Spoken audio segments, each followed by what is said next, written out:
All right, guys, I want you to give a big welcome to our first guest, Orion Avidan.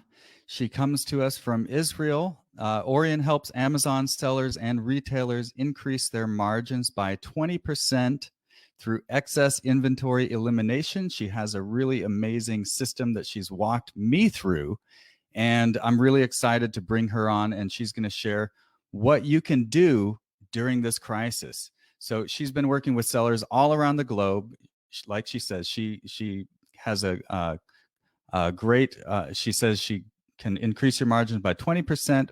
But now in this special situation, this crisis, she's going to talk about what you can do. So she's going to give her talk on the crisis model and your inventory. So please give a big thumbs up. Welcome to Orion Avidan. And before we get started, I want you guys, this is going to be interactive. So comment in the comments there, and we'll do a Q&A. She's going to talk for about 20 minutes. We'll do a Q&A after that, and she'll answer your questions. So put your name in the comments. Well, of course, we'll see your name. Tell us where you're from. Say hello, and welcome, Orion. Thank you, Isaac, and welcome everybody to this amazing event. I'm really excited to be here. Um, so, as you said, I'm going to talk about the crisis model and inventory. I am an inventory balancing expert. Inventory balance is the process of making inventory flow through your system so you never stock out and you never have excess inventory. And in return, that creates a flow of cash back into your bank account, which is lovely. But that is what we do on a day to day basis. And today I want to talk to you about what happens when crisis hits. And I'm going to use inventory more as an example than as the major thing. So I'm going to talk about inventory just as a way to present the ideas.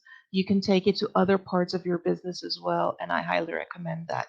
So, Isaac, just give me the verbal cue that you see my next slide. Yes, we can see a frosted or Yeah, a snowy so scene. this is we're in the middle of the blizzard. This is how it feels, just like a blizzard. We really don't know what's going on. Where is it gonna hit us next? And it's scary. It really is scary, just like a blizzard. But here's the thing. A blizzard is just what we get in winter, and it's part of the four seasons. It's part of the cycle. This will be over at some point, maybe sooner, maybe later, but it is going to come to end. It's not the end of the world. And this is the model of crisis that I want to talk to you about. We have survival mode when we are in the middle of the crisis. Then we go into revival mode, like spring, and growth, which is equivalent to summer, planning, which is like autumn, preparing us for the next cycle. There is one big difference between the crisis model we're talking about right now and the four seasons. Whereas the four seasons are very predictable, we know wherever we live how long winter is, how long summer is, etc. The crisis model is very personal and it changes from crisis to crisis. Some situation can last a long time. Sometimes the hush between cycle to cycle is very long. So don't take this as a practical, you have to have a crisis once a year kind of thing. No, it's just an idea. Think about it to get perspective. So, right now, before I dive in, I have an agenda. This is the agenda. We're going to talk mostly about the current situation, what to do in the middle of the blizzard, in the midst of winter.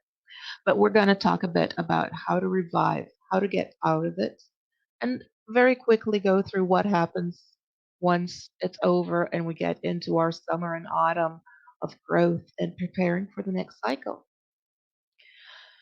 Well, survival. Right now, in the middle of this storm, which is extremely scary, I admit, we need to survive. And what do you do in the middle of winter? You hibernate. You preserve essential functions for better time. And this is extremely important. The time of stress, of high emotional pressure is not a good time to make big decisions, especially right now when things are constantly changing around us. So here are a few do's, and later we'll have a few don'ts. This is the time to look at your cash flow and cash in the bank. So because a lot of us are working with the Amazon scope, here are a few things you can do to improve your cash position right now. Work on getting the full and biggest reimbursements you can from Amazon or whatever other venue your inventory is in. Do the inventory checks and the integrations and whatever else you need to do to see if any money is owed to you and get it back. Talk to your maybe talk to your accountants or whomever does your billings or taxes and see maybe you can get tax refunds from the government.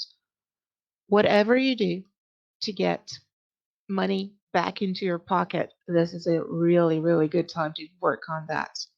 The next thing is to reduce excess inventory. It's to reduce excess anywhere you can, specifically for inventory. This specific crisis is different than other situations. We'll talk a bit in the end about what happens next, how the cycle will look next time, but not all crises are the same. And this one is a global crisis. This means your customers, your prospects, they're all in crisis mode as well. That puts them um, in a moment, that puts them and you in a moment of grace. Right now, the market is not abundant as it used to be a few weeks or months ago, and customers are willing to compromise. If you need something and you can't find exactly the brand, the color, the size, the taste, the variety that you exactly want, a lot of times right now, customers will compromise and buy something else. And this is a great time for slow movers, items that are sitting in your stockpile and not selling as well as you have wished, as well as you wanted. This is a good time to give them some push to the market. Try to get them rolling. Try to use this grace period to reduce your stockpile.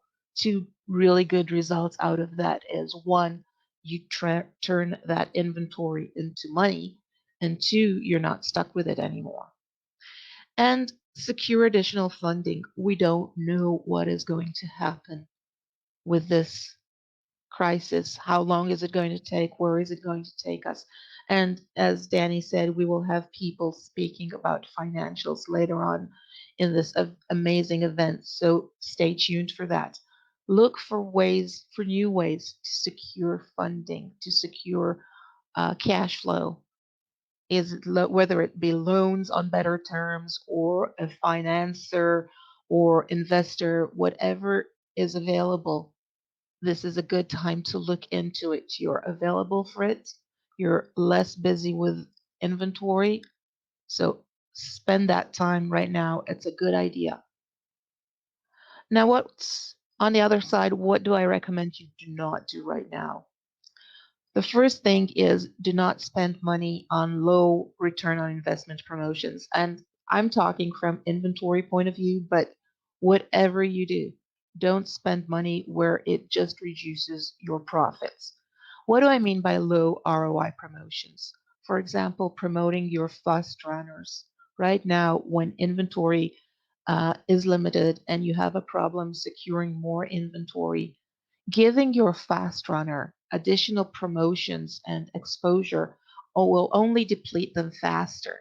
You are going to sell them out, so you might as well sell them out at the best price you can instead of spending more and more money just to send them out the door faster. There will be a time for that. Right now, keep your promotion money away from the fast runners, be it in inventory or anywhere else in your business. Now, don't rush into new sourcing adventures or any other new adventure that is just to cover uh, the current situation. I've heard of ideas and people rushing to source elsewhere, and maybe it was a good idea at some point, but things are changing so fast. For example, Amazon has changed their rules and now they're not accepting, sorry, new inventory. Think about that. If you source something now and then when it comes in, Amazon is not willing to accept it, just when you have to pay for it, you're even deeper in trouble. The problems are going to be just bigger. This is not a time to rush into new adventures. Which leads me to the last point. Don't focus on the short term. Don't change all your marketing to be corona or COVID adjusted. Don't think that this is it. Everybody's never going to look at your products again because they're not about corona, they're about summer fun. This just as it came very, very surprisingly or rapidly, it's going to go away quite rapidly and life will come back to normal. Think about everything else in our lives where we had drama and big crisis moments. Life goes back to normal. So don't focus too much on the short term. Manage it so that you survive and get to the next phase. Don't let it take over. Next phase is, of course, revival, spring. And to get to this beautiful spring picture where everything is in full bloom, we have to start here with sprouting, with new beginnings. And this is a phase where you need to give new ideas and processes a chance to grow. Just like winter shakes the trees and all the leaves fall down and all the branches fall down and the tree then revives and reblooms and grows. This crisis is shaking us and making us rethink different patterns. You need to give this a chance to bloom. So, what do I recommend doing? First of all, return to normal activity levels. Don't rush into it, let it happen, but go back to normal. Learn and adapt. Take this time to look back at the crisis you've just been through and learn from it. Adapt your systems, your ways of thinking, your plans to a life where you have just gone through this experience and initiate growth. Start to look at ways to grow your business bigger and stronger through this adventure. Don't let inertia take over. Don't go back to where you were, to your old habits, saying, okay, the storm is over. Let's do everything the same. Let's get back exactly to where we were, to the world as it were. You have changed. You have learned new things. Make use of them. Embrace them. Don't let inertia of old patterns come back and take over. And then we go into summer and autumn, and those come together because, differently from the weather model that we are looking at, we don't really know how long will this period take. And so they have to be taken care of together. We're planning because we need to be ready. A new crisis will come, and we're growing to build strengths and agility. You start with growth, and soon after that, you work your way into planning. And what do I mean by that? Growth is like the preparation for a race, training. You're looking for stability, profitability, and cash reserves in that order. Start by making sure your business has regained its stability, it's working well, everything is back to order. Then look at ways you can increase your profitability. Maybe it's growth, maybe it's price points. A lot of work can be done there. And finally, ensure that you have cash reserves because in the future you will need them. And I've been talking to clients and they said, "Oh, I'm so upset that I didn't have enough inventory in Amazon. We didn't prepare for this." This crisis is what is called a black swan. You can't prepare for a black swan. You can only live your life knowing sometimes they happen. It's a very rare occurrence. You can't spend the next 5 or 10 years holding tons of stock in Amazon and paying exuberant sums of money just in case this kind of situation comes again. Instead, have cash reserves and have plans, which we'll talk about in a minute. Which leads me to what not to do. Do not build up inventory. Your protection is in the cash, it's not in the inventory. Inventory buildups is what pushes companies over the cliff and into bankruptcy. And it happens in crisis mode just as much as it happens in everyday mode. And don't let habits form without control. Doing what we're used to do just because we're used to do it drives us into trouble.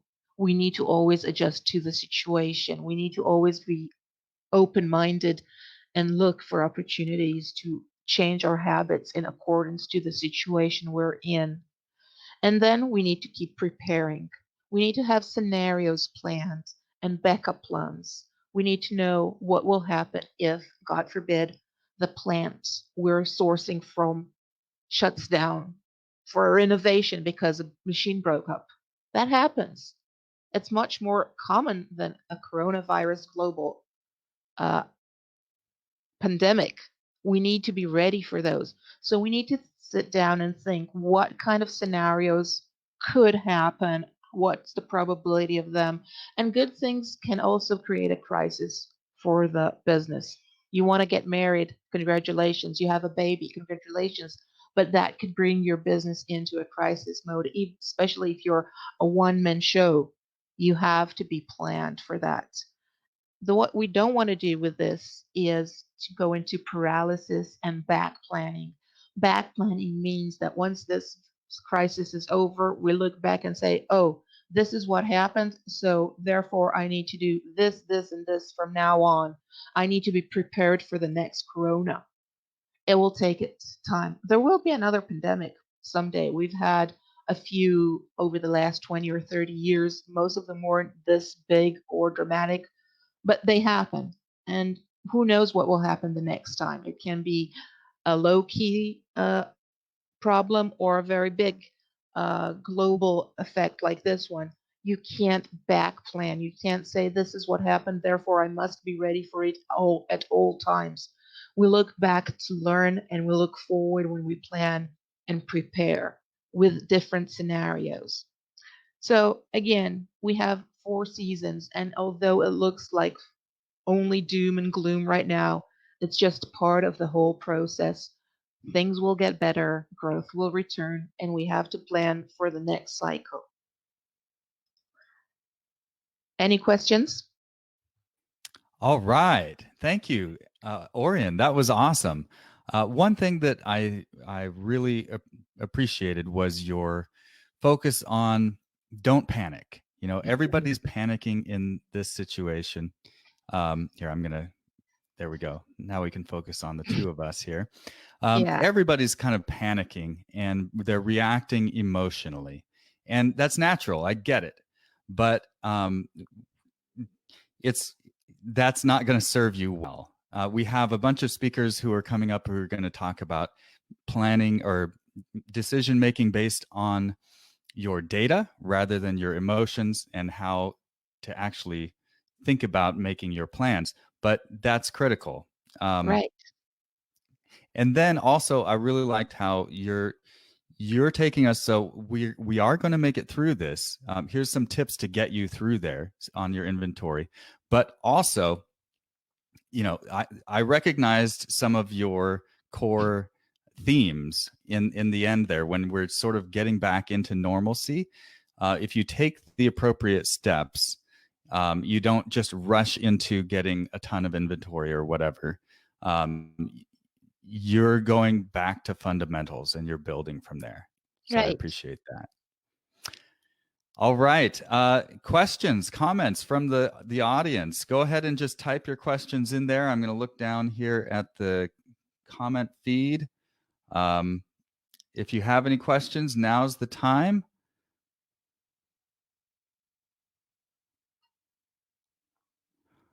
All right. And by the way, when you comment, we're going to put your your comment on the screen like this. So this is Mhm. going to be a lot of fun. In order to do this, you do need to click a link in this video's description. There is a link that's streamyard.com/Facebook. You have to allow um, Facebook, you have to allow them, you have to allow us to see your name and face. But otherwise, we'll be able to see your question even without. Yeah, we got a comment from Anastasia here. If you are drop shipping, would you still not focus on bestsellers? Well, Anastasia, that's a really good question. If you're drop shipping, you do not own your inventory. So the model is still valid, but my examples, which are for people managing their own inventory, are not as valid. It depends on your suppliers. If you have a supplier who can ship a good seller, yeah, focus on it. What I would do in your case, in this case, is figure out what the suppliers are that are still working and available, and do the same thing I would do with inventory, but instead of looking at inventory, is looking at suppliers. If your best-selling supplier or one of your best-selling suppliers isn't active or shipping with him is not working as usual, then it's like stocking out. So don't put money where you cannot deliver the promises. Put your money right now where you are going to win the entire deal, not just part of it. Awesome. Any other questions? Yeah, and this is another one I just want to highlight here. This is from our friend Ritu Java. She's also from Vancouver. That's my hometown. Although we currently live in Bali, got lots of friends back in Vancouver still in lockdown mode, pretty much. So hopefully you guys are all staying healthy over there. She's just saying here the PPC playbook has been shaken, and every business requires a very customized approach right now. There's no one size fits all. And I just really wanted to highlight that too. That's something that Orion was really highlighting in her speech, is that yes, we have these principles that are going to work in most cases, in a lot of cases, but this is kind of unprecedented what's happening to most people's businesses. And the best thing we can do is to hop on with a lot of experts like Orion, like the next one we got coming up, Sean Michael, and just really hear from their experience, how they've been in the trenches for the past week, the past 2 weeks, dealing with this stuff and dealing with similar situations in the past. So thanks for joining us here all the way from Vancouver, Ritu. Hopefully you are doing good and healthy over there. All I right. I Yeah, go think ahead, that Orion. one size fits all is quite dangerous with everything at all times for business. We all need to do something different or something differently.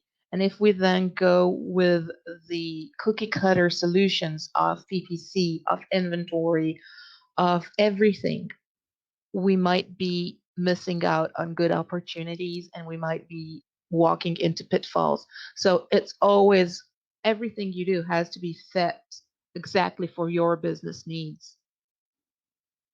All right. Okay, we got time for one more question here. We got, how would you approach stocking up for Q4 selling? Given lead times, I would need to order in April to have for Q4. There's some craziness going on with inventory right now. What do you think, Orion? Well, this is a very, very important question, a very good one. So thank you for the whoever asked this. It's the longer our lead times, the harder it is to make a correct and good decision. But if this is the situation right now, and I know that lead times have actually grown because we have less shipping options and they are longer and they are actually costlier, it's better to prepare for Q4 and then fix than not prepare and then find yourself unprepared. Uh, it's very, very, again, it's very, very case specific. You need to figure out what is correct for your business. If your season is in the winter, it's easier to fix this. If your season is in the summer and you're just having the November sales high, then maybe just reduce a bit the November sales high and figure out how you're going to make more money outside of sales season because sales season is low margin. in most cases. There All isn't right. a one size fit all answer here either. I'm sorry. Yeah. And this is something that would be probably best answered through a conversation and a dialogue and careful planning, I'm assuming, right? Yes, But indeed. those are some good things to think about.